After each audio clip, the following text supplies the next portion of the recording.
రాష్ట్రంలో 2 లక్షల మందికి సిపిఆర్ శిక్షణ ఇవ్వాలనే లక్ష్యంతో వినూత్న కార్యక్రమానికి శ్రీకారం చుట్టింది కంజర్ల విజయలక్ష్మి ఫౌండేషన్. రాష్ట్రంలోని 33 జిల్లాల్లో 119 నియోజకవర్గాలు 12,000 గ్రామాల్లో గ్రామానికి ఒక్కరినైనా సిపిఆర్ అంబాసిడర్లుగా తయారు చేయడమే ముఖ్య ధ్యేయంగా సిపిఆర్ శిక్షణ కార్యక్రమాన్ని ప్రారంభించారు.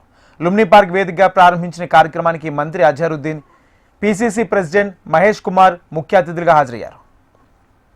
తెలంగాణలో 33 జిల్లాలు 119 నియోజకవర్గాలు 12,000 గ్రామాలు గ్రామానికి ఒక సిపిఆర్ అంబాసిడర్గా తయారు చేయాలన్నది మా ఫౌండేషన్ నుంచి లక్ష్యంగా పెట్టుకున్నాము. ఈ రోజు ఒక్కరోజు దేశకది ఇది ప్రారంభం మాత్రమే, జస్ట్ స్టార్ట్ చేసినాం. ఈ రోజు ప్రతి గ్రామానికి వెళ్తాం, ప్రతి విలేజ్కి వెళ్తాం, ప్రతి సిటీలో ప్రతి బస్తీకి కూడా వెళ్తాము.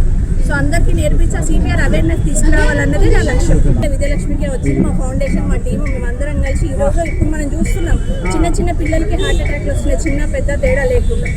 సో ఒక సిపిఆర్ అవేర్నెస్ తీసుకురావాలి, ఒక తెలంగాణ ఉద్యమంలో సిపిఆర్ ఉద్యమాన్ని చేయాలని నేను సంకల్పం తీసుకున్నాను. సో ఖచ్చితంగా నేను అనుకున్నట్టు 2 లక్షల మందికి సిపిఆర్ ట్రైనింగ్ ఇప్పిస్తాను ఖచ్చితంగా.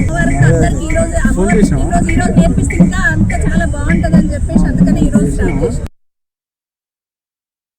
సిపిఆర్ కార్డియోపల్మనరీ రిససిటేషన్ అనేటువంటి కార్యక్రమం చాలా సందర్భాల్లో ఒక ప్రాణం రక్షించాలంటే డబ్బులు అవసరం లేదు, చిన్న చిటకతో రక్షించవచ్చు అనేటువంటి మహత్తరమైనటువంటి కార్యక్రమే సిపిఆర్. చాలా సందర్భాల్లో హార్ట్ అటాక్ వచ్చినప్పుడు చిన్నపాటి చిటిక తెలిసినటువంటి డాక్టర్స్ కావచ్చు, మరే ఇతరులైనా కావచ్చు, హార్ట్ అటాక్ వచ్చినటువంటి వ్యక్తి మీద సిపిఆర్ నిర్వహిస్తే కార్డియాక్ అరెస్ట్ నుంచి తప్పించుకున్నటువంటి బహత్తర అవకాశం ఉంటుంది. ప్రపంచంలో చాలా సందర్భాల్లో సిపిఆర్ ద్వారా ప్రాణాలు రక్షించినటువంటి సంఘటనలు ఎన్నో ఉన్నాయి. అలాంటి సిపిఆర్ ఒక ఉద్యమంలాగా ఇవాళ మీ అందరికీ ట్రైనింగ్ ఇచ్చేటటువంటి ఒక బహత్తరమైన కార్యక్రమాలు తీసుకోవడం ఆశించదగ్గ విషయం.